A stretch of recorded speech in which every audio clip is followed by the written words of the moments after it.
Mariing tinutulan ng mga kinatawan ng mga bicycle riders ang shared lane na pinapanukala ng Metropolitan Manila Development Authority o MMDA para sa mga bisikleta at motorsiklo sa EDSA. Ito ay makarang isagawa ang pulong ni MMDA Chairman Romando Artes sa mga kinatawan ng mga motorcycle at bicycle groups kung saan nabigo na makaabot sila sa isang kasunduan at desisyon.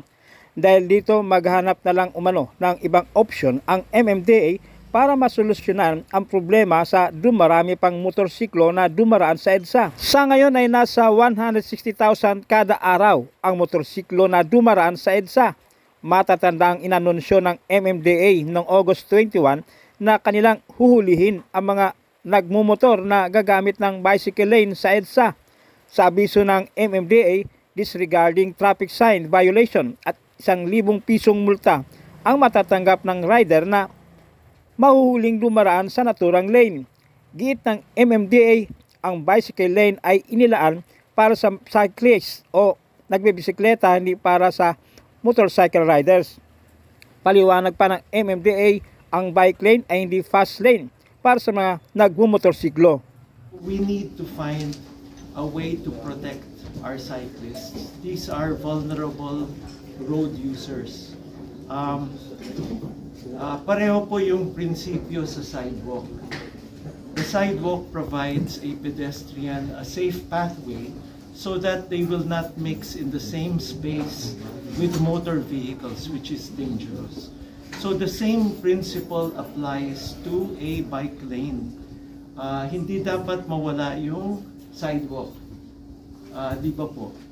The same principle applies with a bike lane. We need to have a bike lane there so that when a cyclist needs to use it, he will be or she will be protected and feel safe.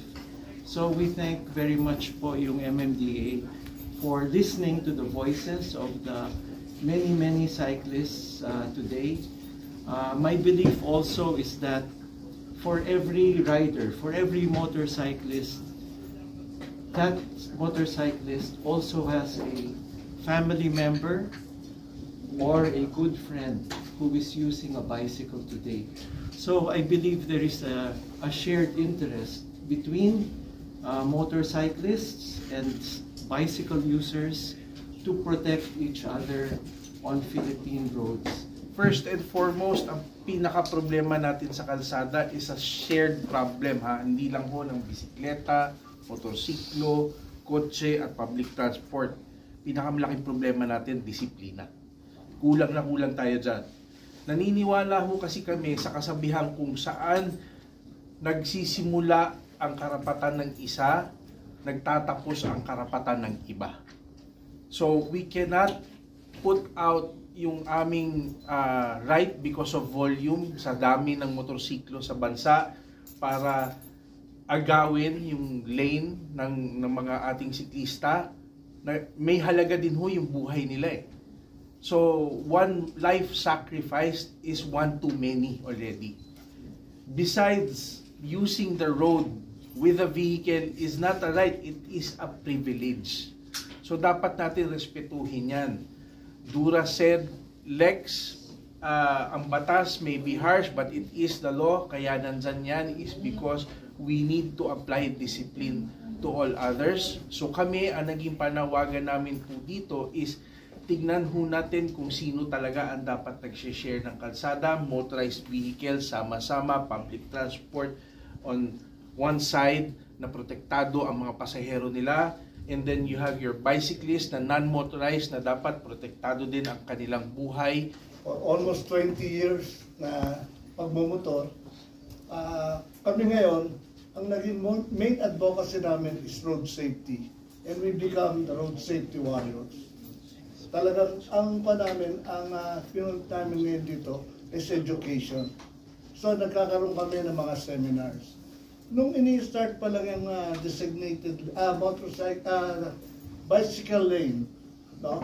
Na-consulta rin kami dyan ng DOTR.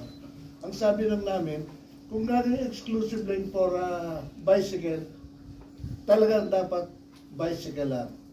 Tapos meron kami mga ibang group from motorcycle, sabi kailangan mag-share during the traffic.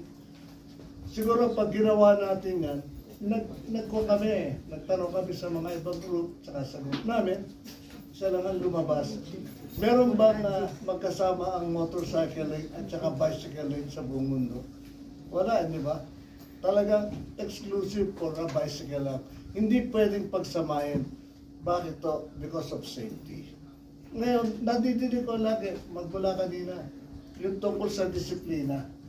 Marami raw tayong kailangan i-disiplina natin ng mga motorcycle rider, no? Other than that, four-wheel driver. Pero kami, nakita namin, ang mga kanyan, hindi naman sila sinasabi, hindi undisciplined sila, hindi sila disiplinado. Hindi po. Sa Singapore ako, meron ako nakausap dyan, kamantan ako na isang workshop. Ang sabi sa akin, Filipinos are not undisciplined. They're uneducated regarding the laws, no? Kaya sila hindi maging masunurin, hindi nila alam yung batas eh. Walang nag-agree. That's why we have to study it. Kung ano yung mga options. Kasi yun ang pinaka-importante siguro na pagdesisyonan kung pwedeng pagsamahin. Kung talagang hindi pwede, ano pa ang next step namin ay kung hindi pwedeng pagsamahin, ano ang pwede nating gawin na paraan. Kasi as we speak, alam naman natin at nakikita nyo naman siguro yan sa ating karsada na maraming motorsiklo at four wheels ang pumapasok doon sa exclusive bike lane na pag pinagkikita natin, kami pa ang kinikriticize. So, from that agreement na parang hindi pwedeng pagsamahin, ano ang options natin na pwede natin i-pursue later at gawing polisiya.